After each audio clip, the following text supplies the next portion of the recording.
Computer. Ahí estamos. Y vamos a ver ahora, compartir la pantalla.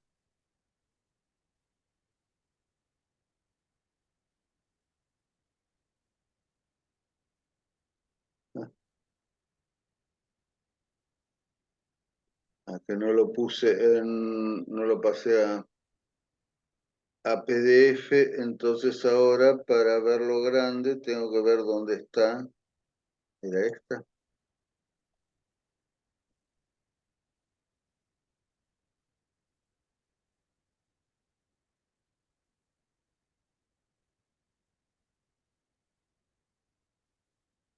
Bueno, no, nuevo diapositiva.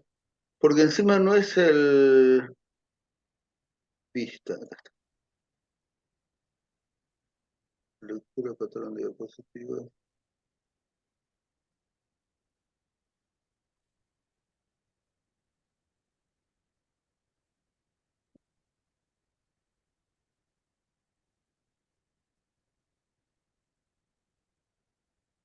Bueno, es un Office que no es el de Microsoft y por lo tanto los Power son tienen características distintas y nunca me acuerdo ahora.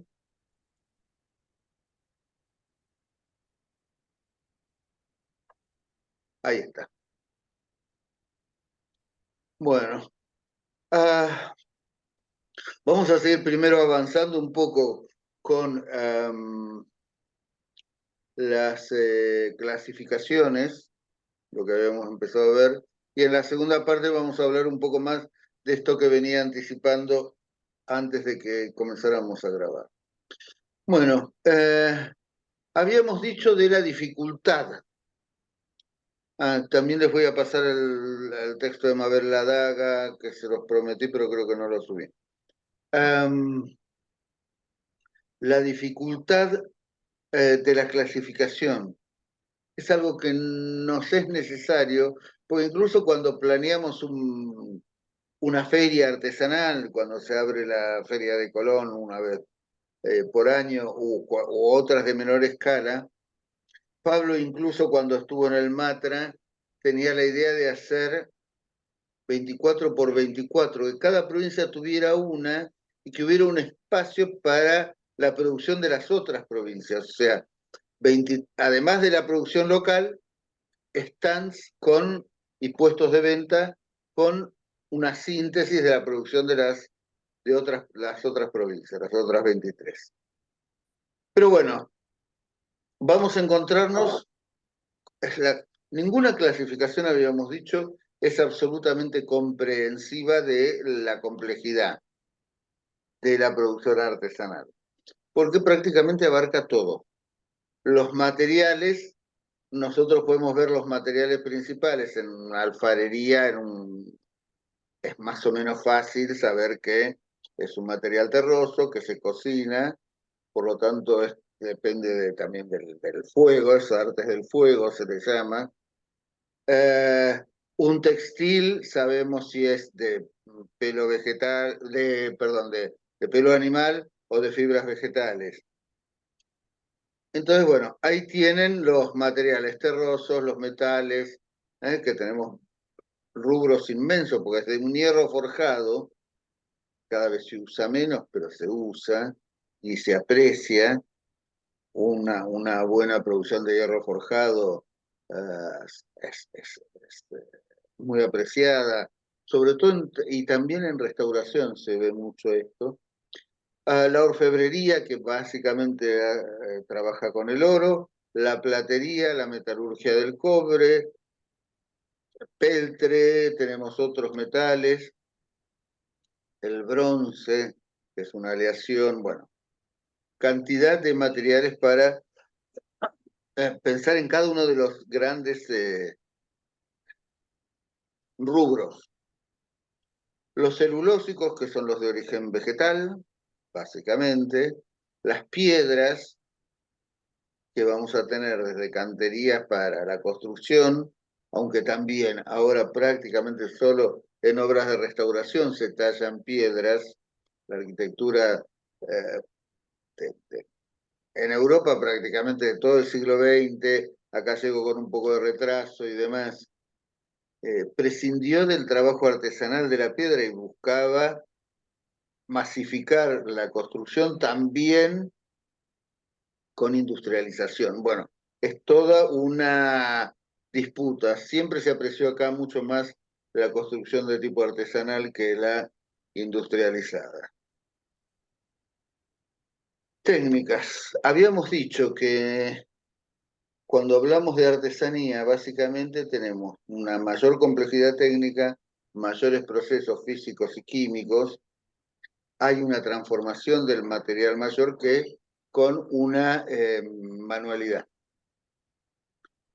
Hay trabajos físicos, por ejemplo, de golpear, cincelar, devastar un material. Hay químicos, por ejemplo, las impresiones, los distintos tipos de grabado. En varios casos, además de tallar la placa de madera, xilografía, de piedra, litografía, o de metal, también en algunos casos se usan productos químicos para producir mordientes o para que la impresión tenga más o menos adherencia de la tinta una vez que se imprime. Un agua fuerte, que es un tipo de grabado muy interesante, busca o consigue hacer las distintas zonas de mayor cantidad, de mayor saturación de tinta o no, cuando se imprime, gracias a materiales químicos. Se desbastan las placas y se trabajan con ácidos y con otros temas. Por eso el agua fuerte, ¿no? Pues un material ácido. Bueno, tenemos infinidad. Nos cansaríamos y no nos vamos a acordar nunca, ni en el mejor de los exámenes, de todas las clasificaciones que podemos hacer, pero la idea es tener eso, la dimensión de la complejidad. Eh, y después las distintas tradiciones. Nosotros hay los grupos humanos que conforman lo que hoy llamamos sociedad argentina, son tres. Y encima están mezclados, porque eh, pese a que a lo que se reivindica no la gente que, o nos, yo no en particular, pero muchos, sobre todo en las grandes ciudades, se reivindicaban como una sociedad blanca, casi exclusivamente compuesta por criollos, o sea, blancos que vinieron en la época de la colonia, y inmigrantes. Se ha descubierto que el 60-70% de la población tiene algún componente indígena en su ADN. Entonces, tenemos las tradiciones, los troncos principales, que habíamos visto cómo hay una artesanía que se considera todavía aborigen.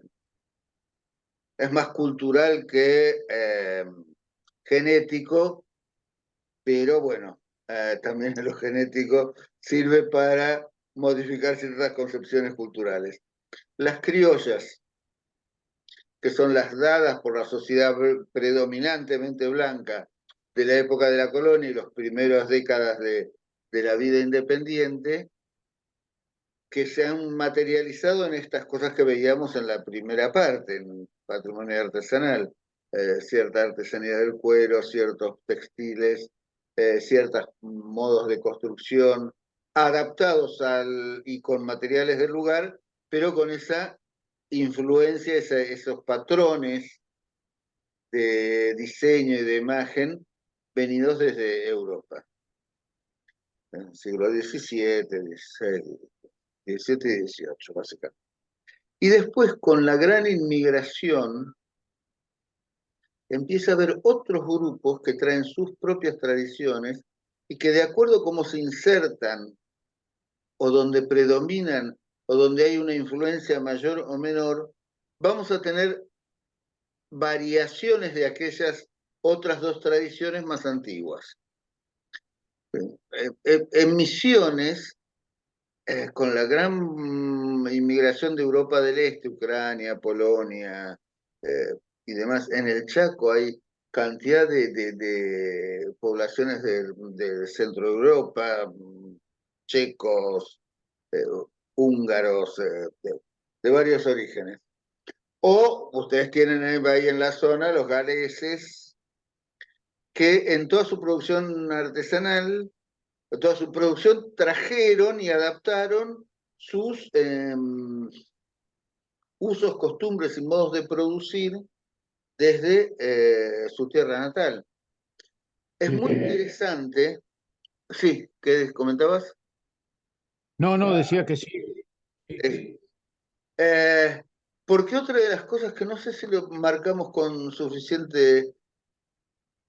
Cuando hablamos de artesanía, por lo menos en estas cátedras, hablamos no solo de lo que se conoce tradicionalmente por artesanía, ¿no? El cacharro, el textil, el adorno, la pieza de cerámica, de madera, de cuero, el cinturón, la faja, la rasta del gaucho, la rastra, perdón. Las rastas son de los rastafaris. Em, Sino también la producción de comida. La gastronomía tiene una producción artesanal y es un patrimonio que se va trasladando. Lo que pasa es que es fungible, se consume. En otros casos consideran también los peinados y los tocados tradicionales como una gran pieza de artesanía. Hay pueblos donde las mujeres tienen un trabajo en el pelo que es muy significativo culturalmente y simbólicamente, e implican un trabajo humano muy, muy elaborado. Hoy por hoy no tendemos a considerarlo como artesanía tradicional porque, bueno, la mayoría de la población usamos el pelo como lo usamos. Hay algunos que usan esos raros peinados nuevos que, como decía la canción de Charly García hace 40 años, pero se van renovando y son esas culturas más o menos internacionales que también exigen un trabajo artesanal importante. No lo metemos acá porque no es tradicional, pero como artesanía merece ser estudiado. Digo, estas cosas que se ponen las rayas y las cosas y se dibujan cuestiones y se tiñen de colores y todo ese tipo de cuestiones, es un trabajo también artesanal. Bueno, pero en esos grandes troncos culturales, sociales, vamos a encontrar también los cruces de esas artesanías. Digo, la producción vitivinícola de Cuyo, que éramos lo que habíamos visto en la primera parte, muy apreciada que yo, pero de una producción muy artesanal, mejora el cultivo, se mejoran las vides, se cruzan con cepas que se traen de Europa, y así tenemos los varietales. Digo, durante la década de mediados del siglo XX, la producción vitivinícola argentina era enorme en cantidad, pero no tan buena en calidad. Había perdido parte de esa calidad artesanal. A partir de los 90, y es una de las pocas producciones que tuvo o que se adaptó bien y pudo atravesar el desafío de la implantación del neoliberalismo en la Argentina, los vinos de Mendoza, básicamente, pero ahora, digamos, la zona vitivinícola no es exclusivamente de Cuyo. Hay vinos en la Patagonia, en Neuquén, el Alto Valle, no sé si más al La sur. Rioja, ¿Eh? en La Rioja, Salta. Mm, Esas son producciones tradicionales. Habíamos dicho que donde había españoles había vino por la misa. Es qué sé yo, en la zona eh, pegado a Buenos Aires, en la costa del Río de la Plata, hacia el sur, yendo como hacia La Plata, estaban las famosas quintas de los italianos de Villa Domínico, que hacían vino de uva chinche. Se llama, es una uvita chica, muy dulzona, Es un vino artesanal que se consumía bastante, eran unas producciones limitadas, pero eran muy, muy consumidas y bastante apreciadas a nivel popular. Tenía una calidad que no tiene un vino de caja de hoy. Esos son intomables. Pero mismo el vino de Colonia Carolla en Córdoba, que empezó a ser producido por los jesuitas, obviamente, eh, en el siglo XX, fines del XIX, principios del XX, lo que era la estancia jesuítica de Carolla se usó como hotel de inmigrantes en Córdoba. Vinieron muchos piamonteses, mucha gente del norte de Italia, friulanos, y por eso esa zona hoy es de producción de embutidos de una calidad soberbia, de producción el vino de Colonia Carolla, por eso se le pasó a llamar colonia, porque es una colonia de inmigrantes, que era de características similares a ese vino dulzón de la costa de Villadomínico, se llama la zona, partido de Avellaneda, es lindero con el riachuelo, digamos, el límite norte es el riachuelo. Eh, de, una uva distinta, eran los granos más grandes, qué sé yo, pero también unas características muy similares, dulzón, eh, vino patero, más o menos, producido artesanalmente, con los métodos que también se producían, que eran más o menos muy extendidos. Pero bueno, volviendo, con el neoliberalismo y después de varios casos donde se prohibió traer el vino a granel, esas grandes bodegas industriales, Peñaflor, Arizu, etcétera, etcétera, lo que producían lo que se llamaba el vino de mesa, o las damajuanas, que llegaban a granel a Buenos Aires y eh, se fraccionaban en botellas o en damajuanas en la zona de Pacífico. ¿Saben por qué se llama la estación, la zona del tren San Martín, del ferrocarril San Martín ahí en Palermo, se le llama el Puente Pacífico? Porque era el ferrocarril que iba hasta Chile. Entonces era el que venía de Mendoza. Salía de Retiro, se desviaba, tiene su estación propia, iba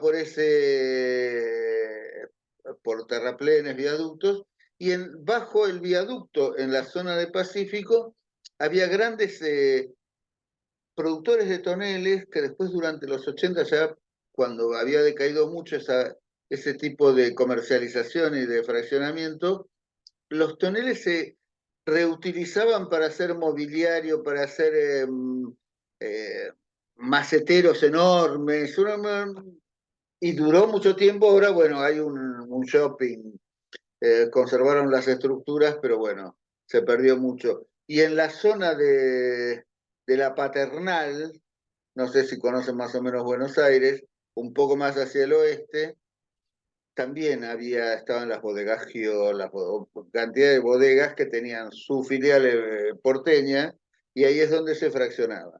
Hubo un caso famoso de que murieron varias personas porque se rebajaba en lugar de con etanol, con alcohol fino, con metanol, alcohol de quemar, y que es muy tóxico, y murieron varias personas. Bueno, ahí se prohibió ya el transporte de vino a granel. Era la época de privatizaciones, tampoco había los grandes convoyes de trenes eh, trayendo vino. Y las bodegas que habían perdido frente a los vinos por la cuestión de precios, los vinos chilenos sobre todo eran la gran competencia, se reconvirtieron, recuperaron calidad artesanal, y es impresionante el éxito que han tenido a nivel mundial, lo cual es para pensarlo. Bueno, pero esas tradiciones en Cuyo se ampliaron, se diversificaron y se enriquecieron con los aportes de italianos y españoles. En San Juan hay más valencianos, pero también hay italianos, en Mendoza muchos italianos, y así.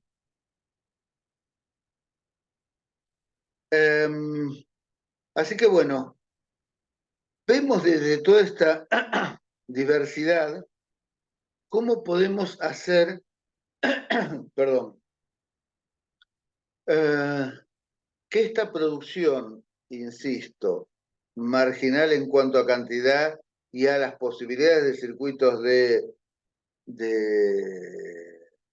de distribución, de circulación y demás, pueda servir para sostener, primero que nada, el trabajo de sus productores, la vida digna de sus productores. Y en segundo término, mantener un tipo de producción que hace a la singularidad de cada una de las regiones de nuestro país y de alguna manera nos representan a todos, aún con las diferencias y diversidades y distintas características e idiosincrasias de cada uno de los lugares. Tengo la garganta de la miseria. Pero bueno, vamos a ver también la unidad siguiente. Eh,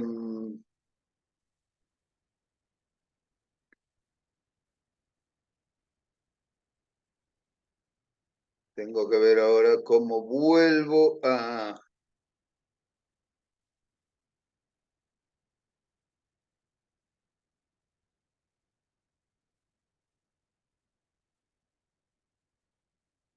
no, antes de, tengo que rescatar, acá está.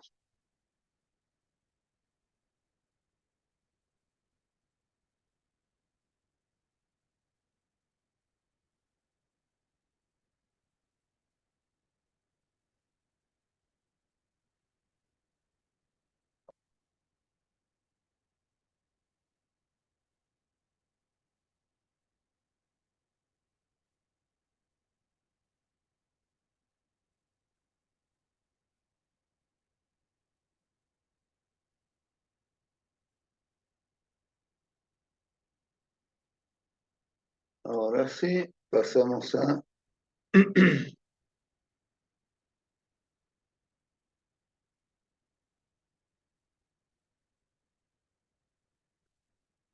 la tercera unidad temática, donde era que había encontrado. Ahí está. Ya les digo, no vamos a hacer nada más que una guía para ver un poco lo que decíamos. Bueno, tenemos básicamente, con esto que venimos hablando, desarrollos regionales con determinadas características que vienen desarrollándose, por más que la tradición no es cambiar todos los días, tienen obviamente sus adaptaciones, sus cambios, sus modificaciones, desde esos troncos poblacionales y esas viejas regiones culturales de producción que habíamos visto en patrimonio artesanal. No hablamos de la corriente africana que también produjo en toda la zona ocupada durante el periodo del dominio español. También tuvo una incidencia y una particularidad importante en construcción de instrumentos, sobre todo los de percusión. Los bombos santiagueños, en Santiago habíamos dicho que tenía una producción azucarera, era lo más parecido a una economía de plantación, no a la escala que podían tener en Salvador de Bahía o en Cuba, pero tenía una cierta escala. Y entonces, tanto en Córdoba por los jesuitas y en Santiago del Estero por la economía de plantación, pero a su vez con la instalación del mercado de esclavos en Buenos Aires, muchos de los africanos esclavizados quedaban en Buenos Aires o después se vendían, con ese tráfico humano espantoso, a otras ciudades, pero en general en Buenos Aires, en Santa Fe, en Córdoba, los que no trabajaban para los jesuitas, hacían trabajos, eran artesanos al servicio de sus patrones.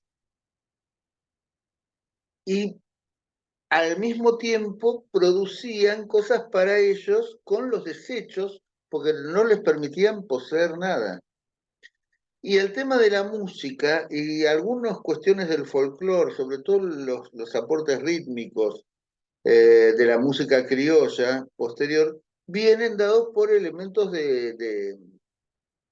también de los africanos, que influyeron en a su vez los otros elementos de percusión que podían tener los pueblos de la cordillera u otros. Y el bombo legüero que se escucha a una legua tiene mucha influencia también de los africanos. Bueno, habíamos visto que Noroeste más o menos tiene unas características muy similares con ese sustrato muy importante de pueblos con culturas sedentarias, con población urbana, con cultivo en terrazas, con una cantidad de elementos de civilización y dominados a fines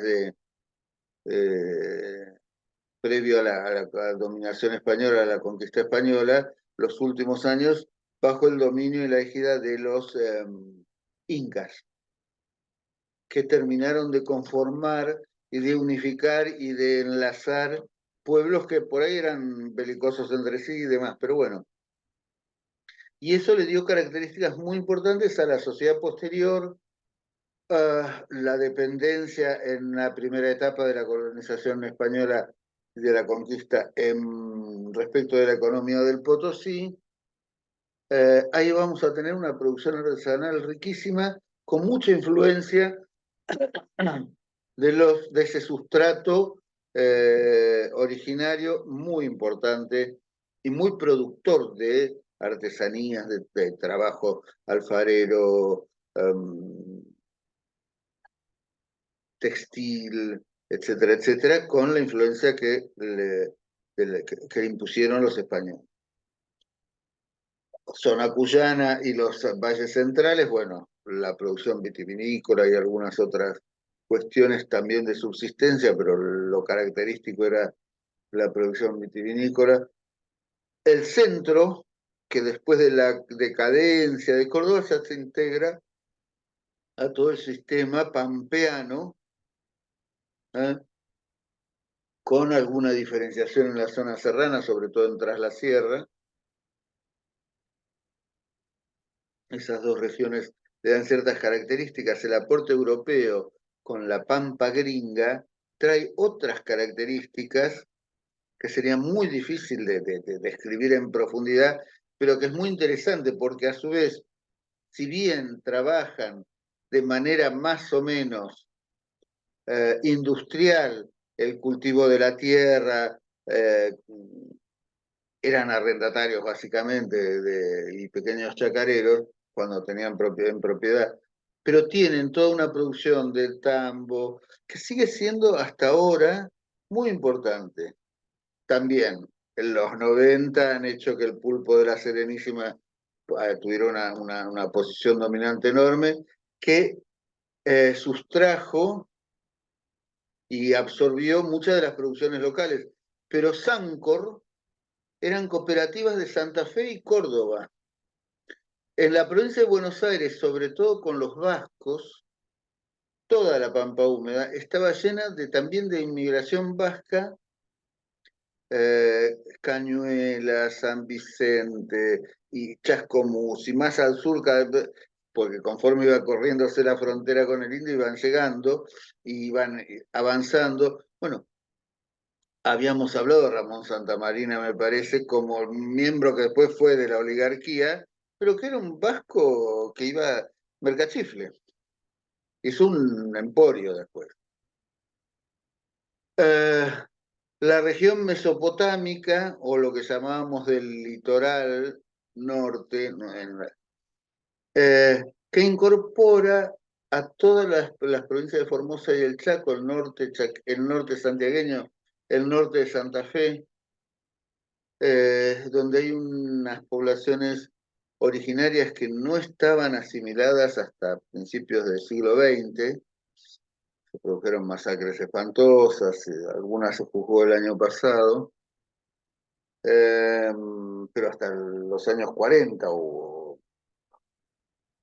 Pero tienen también una producción muy característica que no es exactamente igual a la de los guaraníes, porque aparte la de los guaraníes, sobre todo los abá, no tanto los biá, que son los que estaban más escondidos en las serranías misioneras, o sea, se sustrajeron parcialmente de la influencia jesuítica. La producción de los abá guaraní, los que estaban bajo el dominio jesuita y en contacto más directo con los españoles, es muy mestiza la producción. Pero la de los la de los chané, la de los chiriguanos, la de varios de esos pueblos, los huichis, se mantuvieron bastante lejos de la influencia blanca, incluso hasta ahora con rasgos muy reconocibles. Bueno, y después tenemos la zona de ustedes, que es una región enorme, con población bastante dispersa, entonces cada uno tiene sus características particulares, también por influencia, por un lado, de los grupos originarios y también de la inmigración de fines del siglo XIX, principio del XX, cuando va avanzando y se van derrotando a las poblaciones locales. Se perdió mucho de la producción originaria, se perdieron pueblos enteros, sobre todo en el extremo sur de la Patagonia, y se clasifican más o menos en dos características, la cordillerana y la de la costa. Pero después tenemos también toda la estepa con menor cantidad de población, pero alguna producción, eso lo saben ustedes mejor que yo, hay. No es muy reconocible acá, en Buenos Aires o en otros lugares, pero es una deuda pendiente saber qué es lo que hay.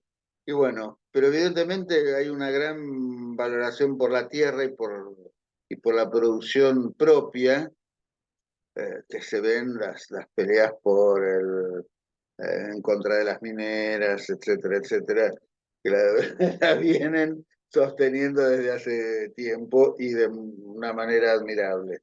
Bueno, esto es un poco lo que tenemos para ver de esta segunda unidad, rapidito, porque es como para ubicarnos geográficamente con las distintas características de cada uno. Vamos a volver a dejar de compartir, como se hacía acá.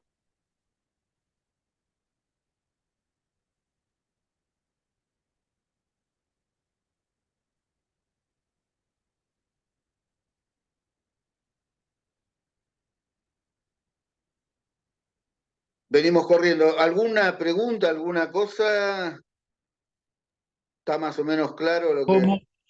Sí, está claro, profe, lo que también queda claro, cómo se ha alejado el Estado de preservar y querer mantener todas estas cuestiones que tienen que ver prácticamente con todo lo artesanal, todo lo que tiene que ver con la cultura nuestra, ¿no? Con la cultura de los valores que yo le denomino, ¿no? Que ha pasado a ser totalmente una cultura de recursos y el Estado se ha alejado totalmente de toda esta actividad.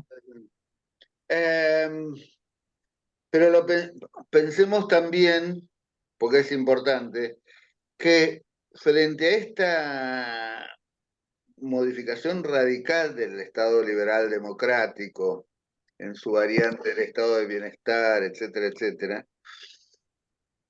en Europa se le llamaba la socialdemocracia, era la que gobernó más o menos, aunque había variantes, obviamente, los social cristianos o demócratas cristianos en otros países.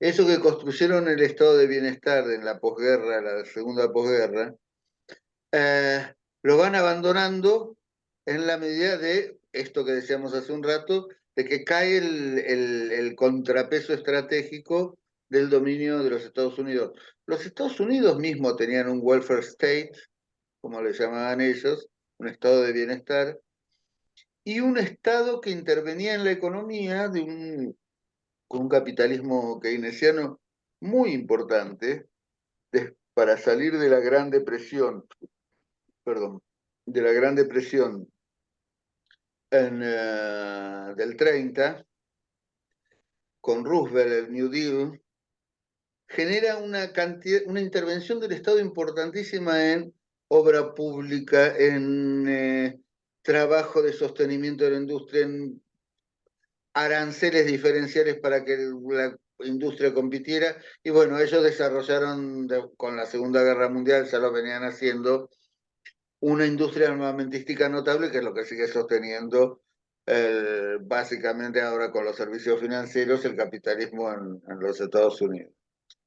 Y lo siguen permaneciendo como primera potencia mundial, lejos de cualquier competidor. Pero acá, ya le decíamos, con estados menos poderosos, Claro. Con una situación social no tan desarrollada, bueno, el avance y con las dictaduras de mediados del siglo XX el, hasta el 80 y poco, pero tanto en Argentina como en Uruguay, como en Chile, como en Paraguay, como en muchos países de América, en Centroamérica ni que hablar, hacen que el rol del Estado y ese Estado neoliberal arraigara mucho antes y mucho más profundamente que en los países de Europa. En Europa hay bastante resistencia a esto, a pesar de que también siguen avanzando, ojo, Sí, pero sí. la red de contención que tienen es enorme. Nosotros no, nos desarrollamos, pero como contrapartida, y me parece que es interesante decirlo, la, el crecimiento de organizaciones de la sociedad civil cada vez más fuertes, cada vez más importantes, que van a hacer a la estructura, probablemente, porque siempre es un territorio en disputa, es una lucha contrahegemónica enorme, contra ese rol en el mercado mundial que parece que tenemos asignados de productores de materias primas con un extractivismo cada vez más contaminante, que sacrifica territorios y comunidades en aras de un supuesto progreso y de un derrame que nunca llega. Digo, Exacto. en la Patagonia, en el norte, en Neuquén, con Vaca Muerta, parece que se incrementaron los sismos en una cantidad importantísima, 200-300%. Son pequeños sismos, pero rajan y fisuran paredes de las casas de los habitantes del pueblo. La vida resulta cada vez más cara porque se le vende a los gringos que vienen a trabajar en estos lugares, a los técnicos, a los gerentes, a los profesionales. Distorsionan toda la vida. Y yo no sé si en las comunidades ven algún beneficio. Ni que hablar de las minas en San Juan o Catamarca, y ahora con la explosión del litio, bueno, el despelote que está viendo, la rebelión de los jujeños, es también parte de todo esto. Entonces, pero había pasado antes en Córdoba contra la sojización y contra la producción de glifosato y la fumigación que sigue sucediendo en prácticamente todo el país. El corrimiento del monte nativo, que también amenaza comunidades tradicionales, ya sean de criollos o originarios. La situación es complejísima, pero el crecimiento de las organizaciones de la sociedad civil puede llegar a operar como un contrapeso interesante. Esperemos. Es por lo menos alguna de las esperanzas que tenemos, o que yo por lo menos tengo. Bueno, hablando de la sociedad y el Estado, perdí donde están ustedes. Bueno, cualquier cosa después cuando lo achique lo vuelvo a recuperar. Eh, con todos estos desafíos que estamos describiendo, los circuitos de producción la circulación de los bienes producidos y el consumo de esos bienes está muy atomizada, ¿no es cierto? Salvo, ya les digo, una producción exitosa con ciertas características artesanales, pero de una escala industrial, como la de los vinos finos de Mendoza o de otras regiones del país, sobre todo los del Valle de Uco. En cuanto a lo que llamamos artesanías tradicionales, los textiles del norte, ciertas producciones también textiles o cerámicas o de madera, que son las máscaras chané en Formosa.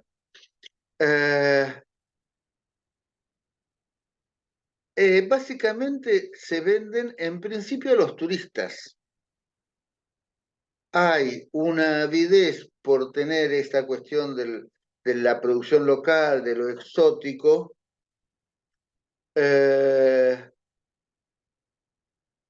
esos pueblos que según los turistas, los europeos o ciertos pensadores hegemónicos de Argentina y de América, están fuera de la historia, esos pueblos quedaron ahí relegados, subsistiendo, entonces producen sus cacharritos, sus cositas, qué sé yo, y bueno, y lo compramos como una cuestión exótica. Lo digo con ironía, se entiende, ¿no?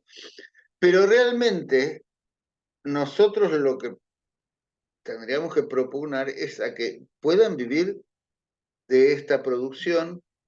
Y otra de las cosas que también el capitalismo nos va a traer, nos trajo, es que se supone que tenemos que producir cada vez más para poder bajar el precio unitario y conseguir vendiendo y produciendo más mejor nivel de vida. Ahora, eso tiene como contrapartida el agotamiento de los recursos. Y habíamos visto que la producción artesanal se basa básicamente en la materia prima que se saca del entorno inmediato. Eh, las fibras vegetales para hacer una chisca en Formosa, el pelo de la vicuña o de la llama o de la oveja, que es una introducción de los españoles, para los textiles andinos, eh, las maderas para producir ciertos muebles tradicionales o de diseño más moderno, pero tradición, pero con características propias, el cuero para hacer la soguería pampeana y del norte de la Patagonia, etcétera, etcétera, etcétera, etcétera. ¿Qué pasa si nosotros tenemos que incrementar exponencialmente la producción de bienes, de artesanías, para que los artesanos puedan vivir mejor? Seguramente agotaríamos los recursos como pasa con la producción industrial. ¿En qué se diferenciaría? Prácticamente en nada. Entonces hay que empezar a pensar y a planificar y a diseñar la producción, pero también hay que fabricar. Hay que formar a los públicos para poder empezar a valorar que lo que compramos no es solo una cosita porque la compramos a la indiecita que está al costado del camino, o cuando había trenes, me acuerdo que uno iba por Santiago del Estero yendo a Tucumán, y parabas en las estaciones, en las que paraba, que no eran todas, obviamente, pero antes de la banda, y era muy impresionante porque uno bajaba a estirar las piernas y te venían a vender montones desde sándwiches más modernos hasta pastelitos o empanadas o cosas producidas por ellos, que era una manera de complementar sus ingresos. Pero ya les digo, la idea es que pase otra cosa, porque también tenemos que pensar que si este sistema marcha como está marchando, prácticamente un colapso, vamos a tener que ver qué estrategias los que sobrevivan, creo que eso ya a esta altura, pero quienes sobrevivan o sobrevivamos, vamos a tener que empezar a pensar que hay cosas que vamos a tener que producir nosotros mismos o intercambiar nuestros productos con los de un vecino. Quizás se vuelva un sistema artesanal y estaría bueno pensarlo. Les voy a subir este trabajo sobre el comercio. Que vuelvan los gallineros. Y, a ver, yo no sé cómo, bueno, con el clima más extremo ustedes tienen más problemas con la producción de frutas y de hortalizas y demás. Va, salvo las manzanas de Río Negro o alguna, pues que en su mayoría se exporta. Acá queda el rezago. Claro, y encima está cada vez más extranjerizada la producción. Sí, sí, sí. Entonces, bueno, es lo mismo. Entra en esa lógica de la concentración del capital, del aumento de la producción y, bueno, se va a quien lo pague mejor, que es en Europa o en Estados Unidos. Bueno, aunque no dejan entrar cualquier cosa. Para proteger su propia producción, no porque sea una porquería. Yo tenía eran tíos abuelos, era una tía de mi mamá que tenían la misma edad. Se consiguió un puesto en Cipolletti en los años 40, porque acá en Buenos Aires era muy difícil conseguir de maestra, y se casó y tuvo sus hijos, y durante mucho tiempo nos vimos, ahora le perdí el rastro de haber fallecido la tía Nelly. Pero ellos tenían un sistema de chacras, de cooperativas, de producción, la producción de los cajones, era todo, se iba industrializando, pero a un ritmo muy interesante, que nosotros llegábamos, a veces nos mandaban para marzo, febrero, marzo, un lote de manzanas que eran las de exportación, que eran de un tamaño, las manzanas deliciosas, eran impresionantes. Pero bueno, todo eso cae con un capitalismo sin control alguno, y resulta que, por ejemplo, en las grandes ciudades, Buenos Aires, Córdoba, Rosario, prácticamente se perdieron las quintas periurbanas, que es una producción, la hortaliza se consumía y ciertas frutas eran prácticamente del productor a la mesa, podríamos hacer una campaña, ¿no? Pero era muy directo y prácticamente sin intermediación. Llegaba al verdulero que lo compraba a, los, a las quintas que estaban a 10 kilómetros, no más. Ya les digo, prácticamente no había enfriado de esa producción. En el centro de Buenos Aires sí, porque venía mayor cantidad, de más lejos, entonces se enfriaba. Era, y había ciertos productos como, qué sé yo, las manzanas, esto, que venían de más lejos, o el pescado de Mar del Plata. Pero es muy interesante porque con el desarrollo capitalista, todos los territorios de esa última época, de las cercanías de las grandes ciudades, pasaron a ser prácticamente countries, estos barrios privados. Y la producción hortícola, hortícola, se desplazó y también está bastante desterritorializada. Uno sabía que en noviembre empezaba a haber frutillas que venían de Coronda y del norte de la provincia de Buenos Aires. Fuera de esa época prácticamente no había y eran caras y feas. Los tomates ahora se traen de Tucumán, enfriados, y por lo tanto ya no tienen gusto a nada. Y pasa y son cada vez más caros. La palta, en cualquier barrio del conurbano bonaerense, Adrogué, Banfield, Baedo, Tigre, donde sea, estaba lleno de plantas de palta. Hoy es como comprar una perla, comprar una palta. Es muy impresionante cómo se distorsiona toda la cadena en todos los rubros. En el nuestro, en la artesanía tradicional, mucho porque los productores son normalmente gente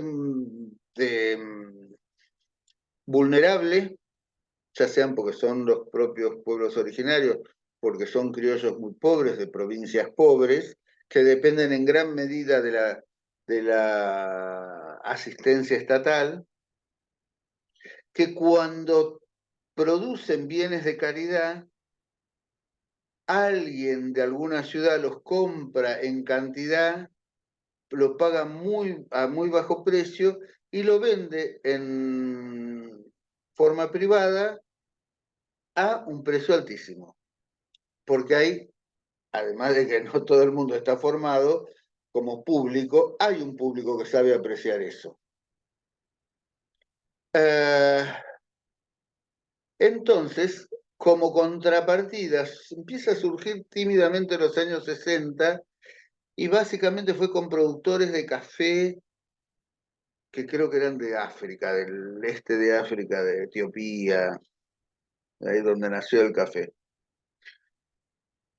que se empieza a tratar de certificar el origen artesanal, pagarle un precio adecuado al productor y que llegue en ciertas condiciones y gran intermediación y pagando cantidades en las distintas etapas razonables para que llegue a un precio justo. Es un poco más caro que el sistema tradicional, pero se trata de producciones orgánicas con cuidado con el medio ambiente. Esto se fue desarrollando a fines de la década del 60, durante la del 70 más, un poco más, pero todavía tímidamente, y eclosiona cuando empieza a ver las preocupaciones ecológicas en los 80. Y se empiezan a producir mecanismos de certificación de esas producciones y después lo toman los grandes estructuras de las Naciones Unidas, como la UNESCO, y lo trasladan a otros campos, por ejemplo, la artesanía. Y se ve que con la debacle que producen las capas más subalternas de la población, el neoliberalismo, o sea, ya estamos hablando de los fines de los 80, principios de los 90, ¿no? Pero pensemos que eso, Margaret Thatcher en Gran Bretaña fue a fines de los 70 que fue su primer gobierno. Pinochet, Videla y Martínez de Oz acá, la dictadura paraguaya, cantidades de casos donde quedan al margen, a esta vez sí, de cualquier circuito de producción, por cantidades crecientes de población, y ven estos organismos y los organismos estatales de cada uno de los estados de ayuda, USAID en los Estados Unidos, que es ayuda norteamericana, la Agencia de Cooperación Española, las homólogas de Francia, de Italia, etcétera, etcétera, que ayudan, entre comillas, al tercer mundo a través de financiación de ciertos proyectos. Y uno de ellos es la artesanía. Entonces ahí empiezan a imponerse también los sistemas de comercio justo y de responsabilidad social empresaria, porque los grandes compradores, los grandes intermediarios, siempre explotaron a los pequeños productores. Entonces tratan de establecer en este comercio que es marginal ciertas reglas para no terminar de matar a los moribundos, por decirlo de manera muy cruel. Bueno, frente a esto, y ya cuando tengamos la charla con Bonaparte, ya sea grabada o si lo puedo convencer, mejor todavía, podemos hablarlo con más profundidad.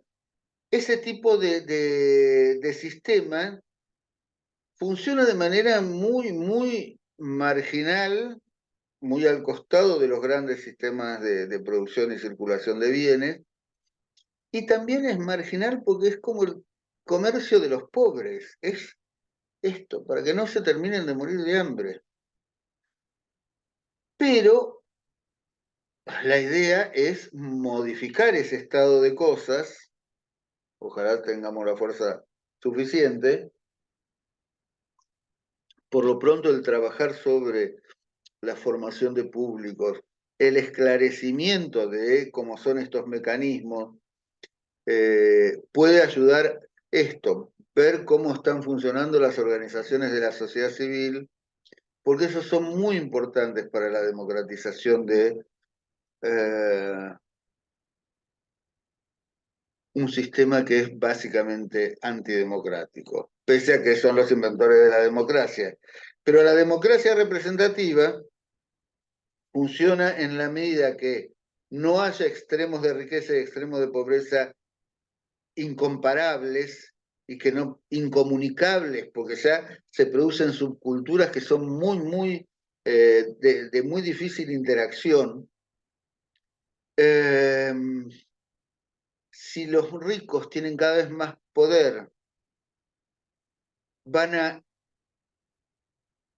hacer lo que quieran respecto, y lo están haciendo en gran medida, de toda la estructura social y estatal, que si en principio fue creada para su beneficio, el de Estado burgués, el de la democracia representativa, es eso, es un ordenar las sociedades en función de la economía capitalista, que funcionó más o menos, en ciertas sociedades funcionó mejor, en otras, esto, la compensación del estado del bienestar, que el primero que lo trae, porque tenía un movimiento obrero y político muy contestatario, es Bismarck cuando crea primero en Prusia y después lo extiende con la creación del Imperio Alemán a todo el resto de Alemania. Crea un orden de bienestar que no conocía ningún Estado europeo hasta ese momento y que a él le permitía aplacar la rebelión de los sectores más marginales, más subalternos, que después estalló con la caída del Imperio Alemán en la Primera Guerra y la República de Weimar no consigue resolver y termina en el nazismo. Digamos. Es muy interesante esa deriva de un punto al otro. Entonces, un Estado inteligente, un Estado de otras características que el Estado burgués, podría llegar a armar, organizar productores o ellos mismos organizarse. Les pasé lo de mi oficio, mi historia, lo del canal Encuentro. No lo vi yo eso. ¿Eh? No, yo no lo vi, profe. Ah, entonces no, es otra de estas confusiones. Se ve que se los pasé a los otros, a los porteños. Soy muy porteño céntrico, ustedes sabrán disculpar. No, mentira. A ver, quiero checar un poquito para por lo menos saber que están ahí está, y poder seguir el orden de. Bueno, que se los voy a mandar ahora también sin falta. Eh,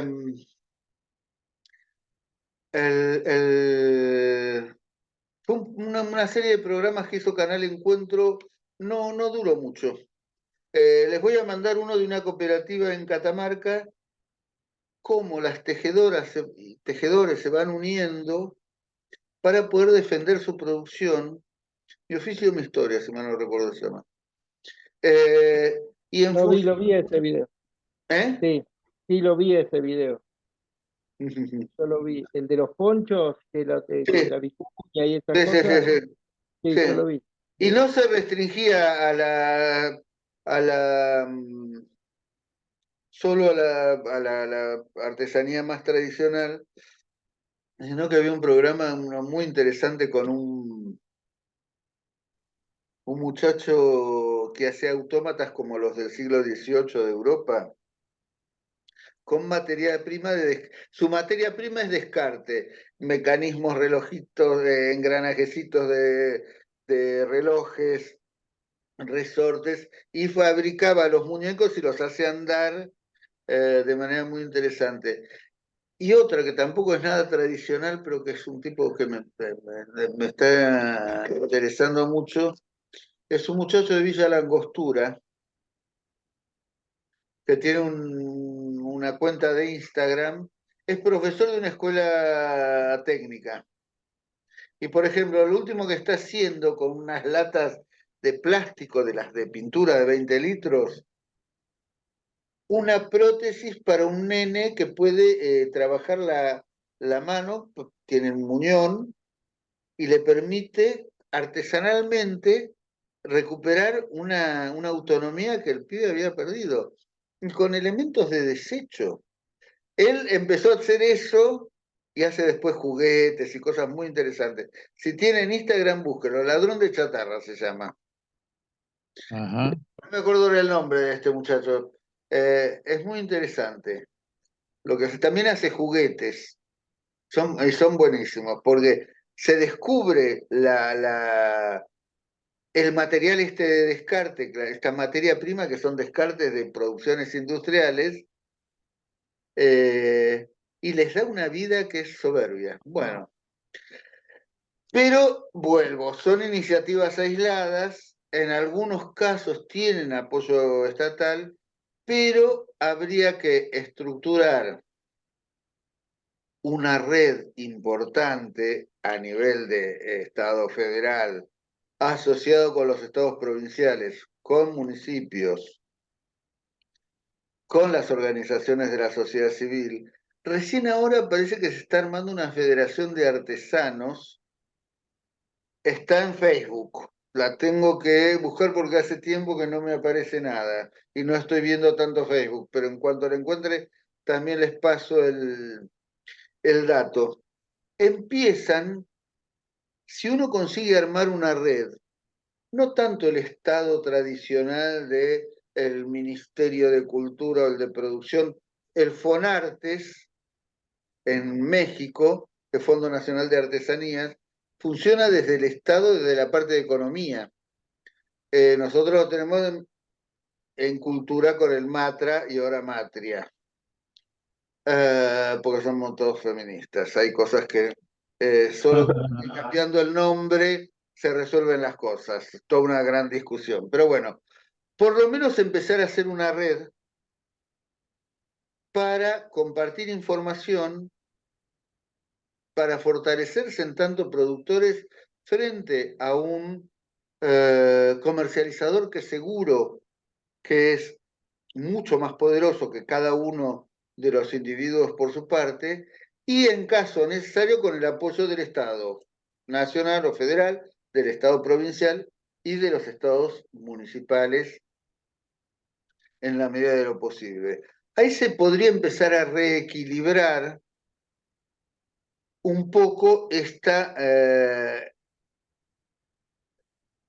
sistema de producción artesanal y de circulación de bienes de artesanías tradicionales. Es muy difícil. En general, toda gestión aparece con aires de fundacionales, parece que desprecian todo lo que se hizo previamente. En función de eso, buenas iniciativas se quedan truncas, se frustran los trabajadores del Estado que están trabajando en eso, se frustran y pierden credibilidad en el Estado los productores. Eh, Buenas iniciativas quedan a medio camino, se copian cosas de otros países que son muy interesantes, eh, pero se copian mal. Por ejemplo, el tema de puntos de cultura con la gestión de Gilberto Gil en el Ministerio de Cultura de Brasil en la primera presidencia de Lula, fueron soberbios. Los tipos con muy poca cantidad de dinero, sin supervisar o sin interferencias de tipo ideológico o de amiguismo partidista con los productores. Bueno, Brasil es un sistema, país continente, donde las autonomías de los estados son bastante mayores, aún de los estados pobres, que las que tienen las provincias más ricas, aún en la Argentina. Entonces, crean estos los puntos de cultura, que es financiar con muy poco dinero una actividad, un proyecto que se presentaba en el Ministerio de Cultura, se evaluaba la calidad del proyecto en sí mismo con varios filtros para evitar estas cuestiones más tendenciosas, y sobre todo se respetaba la voluntad de quienes habían hecho el proyecto, que eran los de una asociación civil, un centro cultural o un pueblo originario de la Amazonía. Me acuerdo y yo llegué a escucharlo a Gilberto en una reunión del Mercosur Cultural acá en Buenos Aires hace 15 años mínimo, que contaban que, por ejemplo, había un pueblo, no me acuerdo ni remotamente el nombre, todavía no pensaba en dar clases de esto, pero es muy interesante, que estaban podridos de que los europeos, los gringos, los de Río de Janeiro, los de Sao Paulo, lleguen a su lugar y los empiecen a filmar, les digan, ay, por favor, a ver cómo es la ceremonia tal, ¿por qué no bailan un ratito? ¿Por qué no se ponen el taparrabo? Así, ¿no? Entonces dijeron, ¿ustedes quieren, la gente quiere saber de nosotros? Bueno, nosotros se lo queremos. Queremos que nosotros ser los que nos contamos. Nos contamos. Muy interesante. Y entonces lo que pidieron fue equipamiento mínimo, un generador eléctrico, porque ellos vivían en una forma tradicional, una antena para estar conectados a internet, 2 o 3 equipos de computación con islas de edición, con multimedia, y cursos para filmar, Bueno, empezaron a registrar, pero desde adentro y sin la interferencia que siempre es molesta y distorsiona la mirada otra, la mirada ajena, la mirada exterior. Empezaron a contarse y grabarlo, registrarlo, para contarle a los demás cómo eran. O sea, que les interesaba, y empezaron también a recibir algo de dinero con esto. Esto no es una práctica puramente artesanal, aunque ellos contaban cómo producían y demás, pero es muy interesante la apropiación de su propio destino, como sujeto colectivo, ese pueblo se hizo cargo de relatarle a los demás cómo son ellos. No quisieron que vinieran a relatarlos desde afuera. Y en general la producción cultural, la cultura, lo que llamamos la cultura en sentido un poco más estricto, porque sabemos que la cultura es todo lo humano, pero esas producciones culturales hacen mucho a la singularidad, a lo que se llamó siempre la identidad. Yo prefiero, ya les digo, lo conversamos después, hablar mucho de singularidad, y la propia idiosincrasia hace mucho a la autoestima, a la propia valoración y a la producción de bienes y servicios que redundan en bienestar material también y simbólico para la propia comunidad que lo produce. Entonces, ojalá de alguna manera, en algún momento, podamos manejarnos desde esos lugares, pero es fundamental la intervención de la sociedad civil. Vamos a encontrarnos que también suelen ser esporádicas, aleatorias, que vienen con imposiciones, con ayuda externa. Los proyectos internacionales, no nacionales, que en algunos casos son valiosos, yo no lo discuto, que en algunos casos tienen buenas intenciones, pero que también adolecen de esa falta de continuidad, de ese sostén y sostenimiento, de esa necesaria evaluación a través del tiempo para ver qué mejorar, qué modificar, qué dejar de lado, en un proyecto que normalmente tiene que hacer a un plazo mediano o largo, cosa que no siempre pasa. Pero bueno, vamos a ver, sobre todo en la cooperación española, muchos de estos elementos, muchas de estas agencias, mucho financiamiento para producciones artesanales. Pero claro, ahí viene el otro problema. Como la demanda es para ser comercializada en Europa,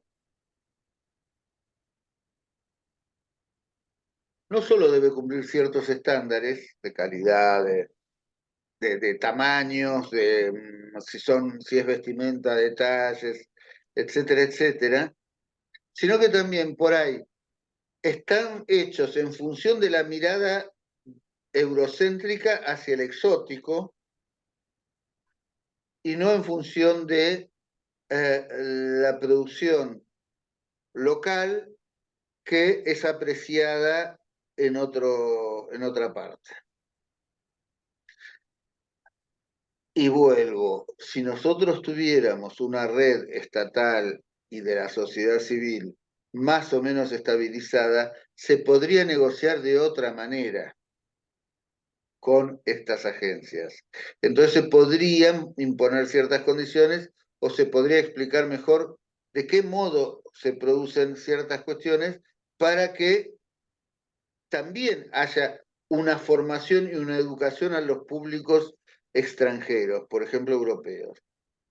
Ni que hablar de que los tipos, en lugar de devolver una parte de lo que se llevaron en los siglos XVII, XVIII y XIX, sobre todo en el XIX en África, pero también siguieron haciéndolo en América con países independientes, en lugar de resolver ese tema, hacen estas cuestiones como más puntuales, focalizadas, que es otra de las cosas que tenemos que ver.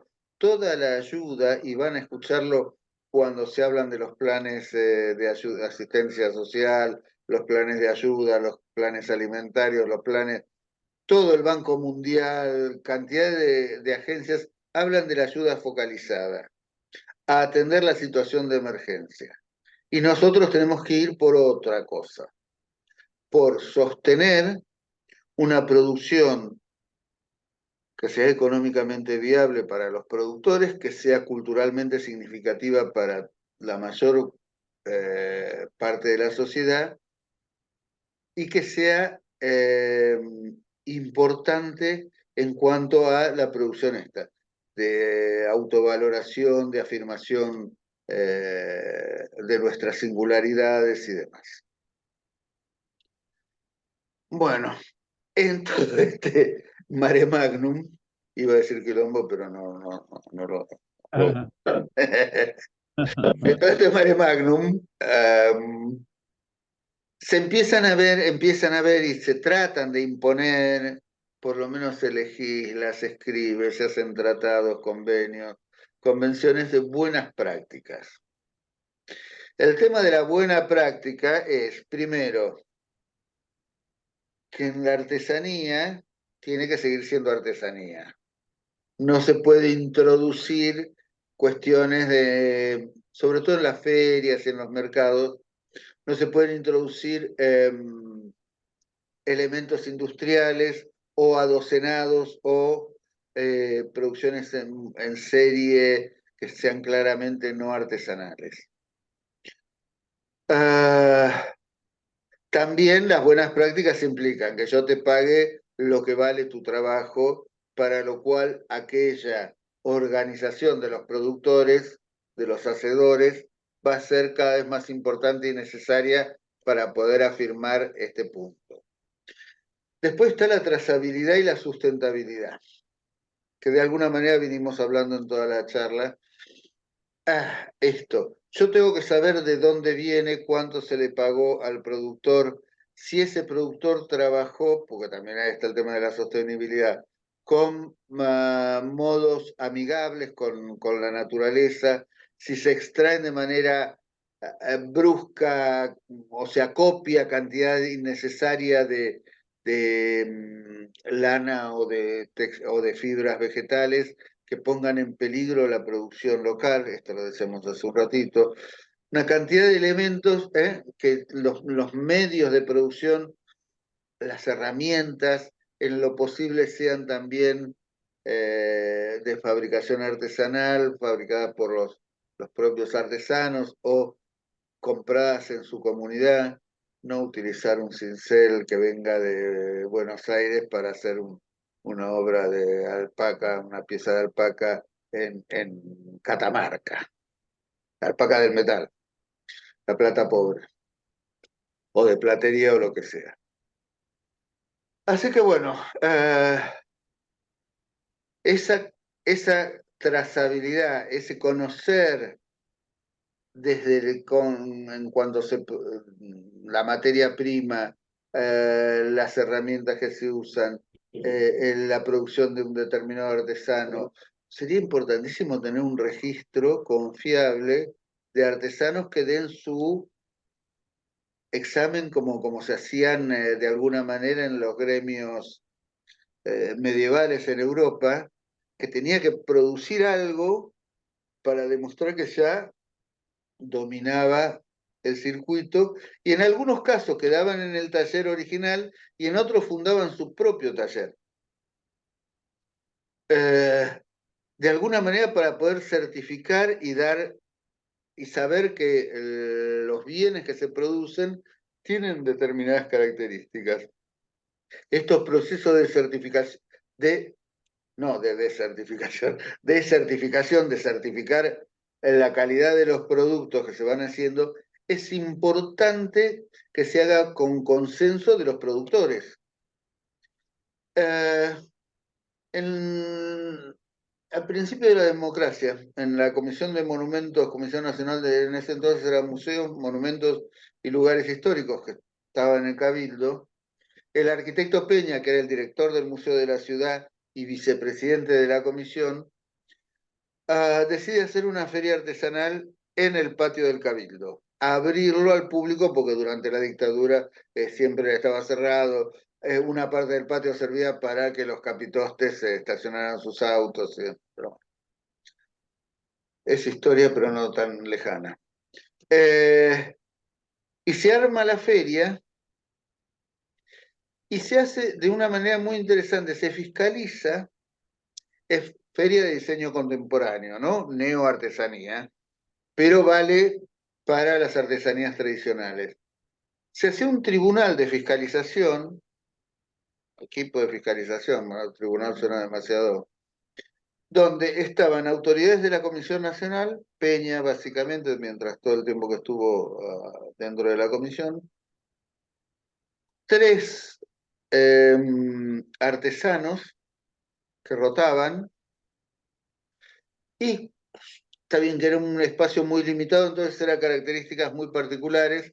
Solo cuando se iba alguien a otra feria o a un mercado o donde fuere, o dejaba de hacer artesanía, se buscaba en la medida de lo posible alguien del mismo rubro para que había cuero, había cerámica, había textil, había joyería, básicamente en plata y piedras, cuchillería, los hermanos Soneto que hicieron unos cuchillos exquisitos. Bueno, varios rubros, pero ya les digo, eran como limitados.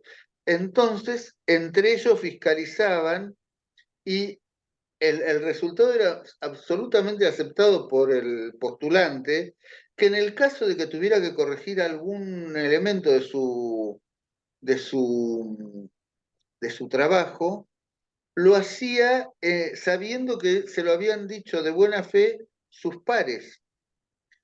Era muy interesante. Después, bueno, no estuvo Peña, las comisiones siguientes, vuelta, lo mismo. No les interesó, quedaron medio sueltos. La comisión durante la pandemia termina mudándose, lamentablemente, hacia otro edificio y quedaron un poco ahí al garete. ellos se siguen defendiendo, siguen trabajando. Yo ahora hace tiempo que no paso por ahí, pero conservaban las últimas veces que los vi una gran calidad en la producción. Y no eran homogéneos, pero sí todo uno veía una calidad uniforme en los distintos rubros y materiales. Así que bueno, vamos a seguir profundizando un poco en estos temas y vamos a poder avanzar hacia la... No nos falta tanto, ¿eh?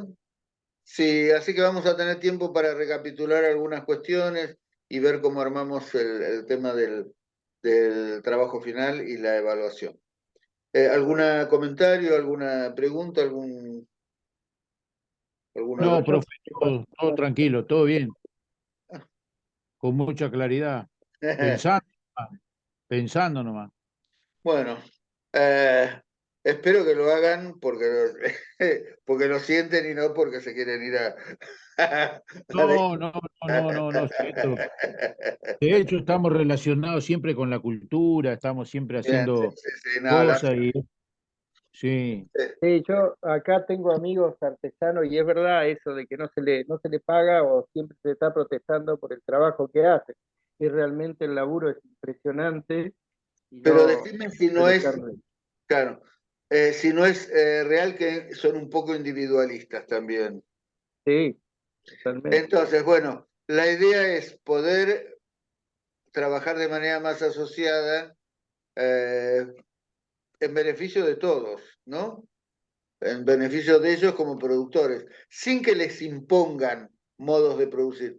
Porque también es cierto Sí, es importante. que dice, yo quiero tal diseño para vos sos platero, pero no me gusta lo que haces, quiero tal otra cosa. Por ahí él no está de acuerdo con eso. Y dependerá de lo tradicional que sea su artesanía o no. También los diseños tradicionales tienen un valor que tiene que ser aprendido por el público. Y en general, vuelvo a esto, se trabaja mucho con el concepto de la innovación, cuando no siempre es importante o interesante innovar. No todas las veces es necesario. Esto de la matria que les decía que cuando cambiaron el nombre de Mastra. de Matra, Mercado de Artesanías Tradicionales Argentinas, a matria, pues tradicionales e innovativas. Ajá.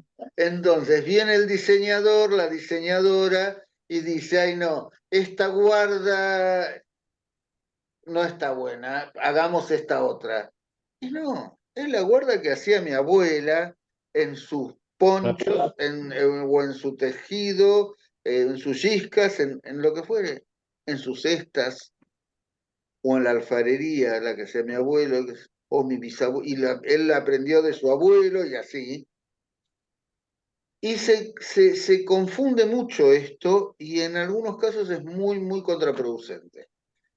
Está bien, para eso tenemos el rubro de las neoartesanías, que también es interesante, porque hay cosas de altísima calidad. Revise en el primer Power, el teórico, que hay unas imágenes de elementos modernos, que algunos son muy interesantes, pero no son tradicionales. Y no puedes desnaturalizar una tradición porque es desnaturalizar al sujeto que la produce. Así que bueno, Exacto. me parece que estamos por hoy, ¿no? Bueno, bueno, Hicimos profe.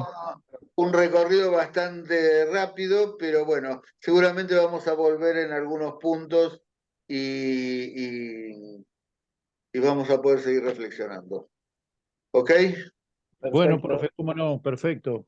Bueno, Bueno, nos vemos. nos vemos. Abrazo. Buen fin de semana, que siga bien. Buen fin de semana. Saludos. Gracias igualmente. Chau.